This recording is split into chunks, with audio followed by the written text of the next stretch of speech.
concluded her address, this first virtual address, of course, since her ouster. Let me quickly bring in for reactions now our guest, Ambassador Bhashwati Mukherjee, former diplomat, live with us. Ambassador Mukherjee, what do you make of the takeaways from what you just heard the former Prime Minister Sheikh Hasina say? Well, the takeaway first is that she is a remarkably courageous and resilient lady. She outlined in graphic detail the kind of suffering that she's gone through in her personal life in service to the nation. She recalled her father was the founder. She also explained that the student protests would not have gone out of hand had there not been a deeper conspiracy behind the student protest. And she reiterated her determination to go back to her own country, regardless of the personal dangers to her. In other words, she outlined a political plan of action for the future, which will, of course, have deep consequences on internal politics,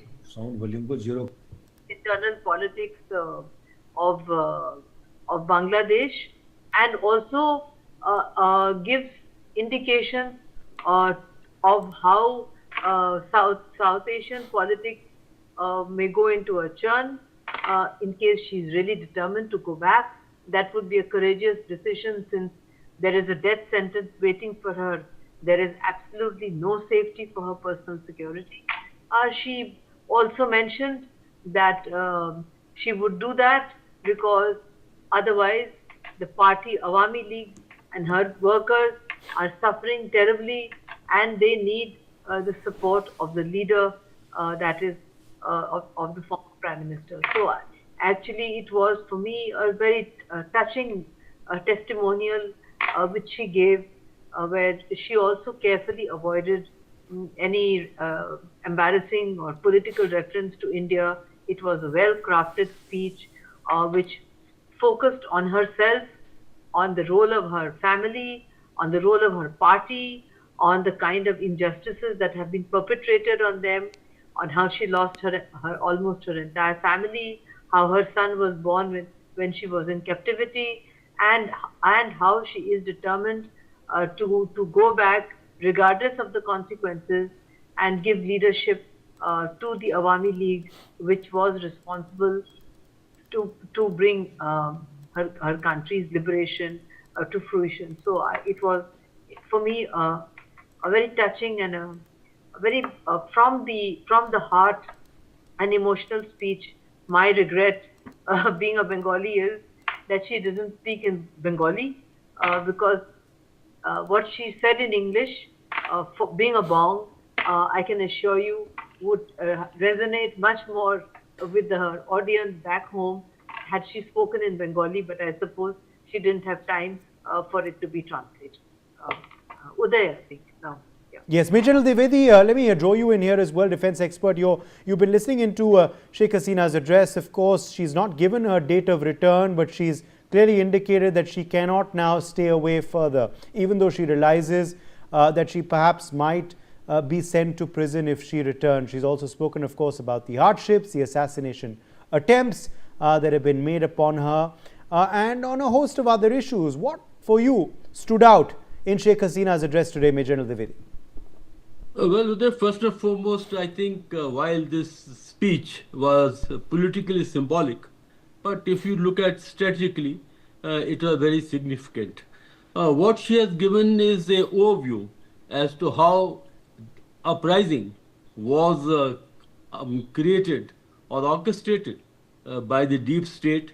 It was not just a political movement by the students, and she had put in certain mechanism in place to address their grievances. But then there was a bigger design, as Muhammad Yunus himself had said, and she quoted him, that this was a very, very organized movement to throw her out. And that she also touched upon the situation today in Bangladesh, and I think she is spot on. Today in Bangladesh, there is no law and order. It is total anarchy. A lot of political vindictiveness is there. Awami League is being hunted, and minorities, especially Hindu minorities, are being prosecuted. And also she gave an overview of how Bangladesh, once a tiger, flourishing economy, today is almost on the verge of collapse. Their GDP, which are about 77.5% growth, today is barely about 2.4%, and the debt is mounting. And on top of that, what exactly is the future? She has given assurance, and that assurance matters, that she would like to go back and assure the Awami League cadres that her return will definitely put Bangladesh back on track, despite the fact that she may face even a death penalty may be executed. And beyond that, Uday, two, three things which are not were not part of this speech.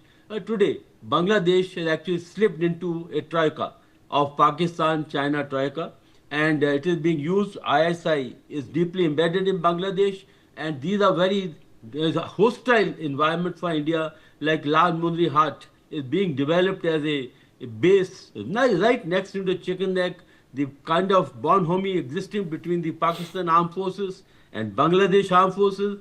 Pakistan are going to train the Bangladesh pilots on J-10, and China is orchestrating the complete narrative, which is very, very different. And you know, there was a Pakistani naval ship which had docked at Chittagong. So all these things are very clear that Bangladesh is today almost emerging as a mirror reflection of Pakistan, and this is what her son had stated.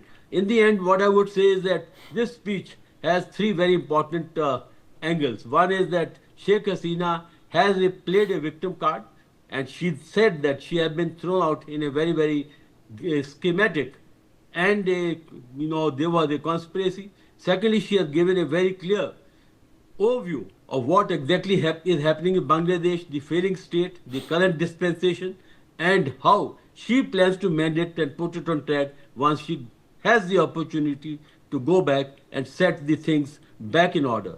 Uday. All right, let me in fact quickly also bring in now a perspective from Professor Buroshiva Dasgupta, senior journalist. Professor Dasgupta, mostly on expected lines, or did something in Sheikh Hasina's address surprise you? What stood out for you? What was your reading between the lines into what the former PM said today in this highly awaited address for her supporters, of course, but also for global watchers? Well, it was a very emotional speech. We sort of heard her in rapt attention. She almost gave a history of the persecution which the Bangladeshis have had to face since the liberation, like 1971. And also a kind of a picture of how she had, or the Awami League government under her had restored, Bangladesh to on the lines of development, and what today the present government has made Bangladesh into, has turned it into almost a failed state. I mean, this was a very on the expected lines. But here, I mean, from the diplomatic point of view,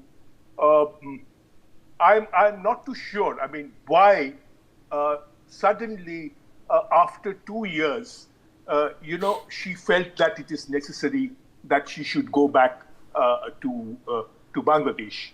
Yes, she has given the reasons that they are suffering, the people are suffering, and I need to go back.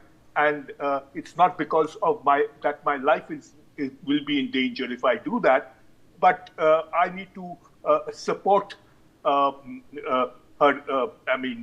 country, the Bangladeshis. Well, that is a very good, a very courageous and a very noble thought. But I'm not too sure what really will be the consequences, whether it is the right time to go there, whether she will be able to face the Tariq Anwar government at the moment. There are lots of ifs and buts on this issue. But yes, I would say there has to be a start. I mean, the way Tariq Anwar's government came to power, by banning the Awami League, there need to be an attempt to restore democracy in Bangladesh. From the Indian point of view, and India has already distanced itself from the speech itself, and we found that though we could see Sheikh Hasina's, son giving the initial speech, almost calling on the media, to act and be able to spread the word toward the entire world, whatever is happening. And then we did not see the image of Hasina. We only heard her. Which shows that there was kind of a censorship, that it shouldn't be, that it is coming from the Indian ground itself. Anyway, the thing is, I would say that it is necessary, and from the Indian point of view, India needs to keep a good relationship with Bangladesh. It's not because of Bangladesh, but because of India's own safety. China is breathing down the neck, and all the attempts, for China to kind of, coming or surrounding India, which is it's one of the strategies of China. Taking over or the Chittagong port, or come near the Chicken's Neck, and these are not very comfortable signs for India. I think for reasons of making Bangladesh a buffer state, and it is not necessary that the present Bangladesh government is tilted towards China, which shouldn't happen. So I think from the Indian point of view, we should, should have good relationship with Bangladesh.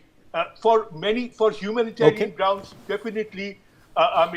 She has been kept in India in safe custody. But now, the more the longer she stays in India, it is definitely absolutely. Stay with us. Let me also bring in now Major General Sudhakar ji.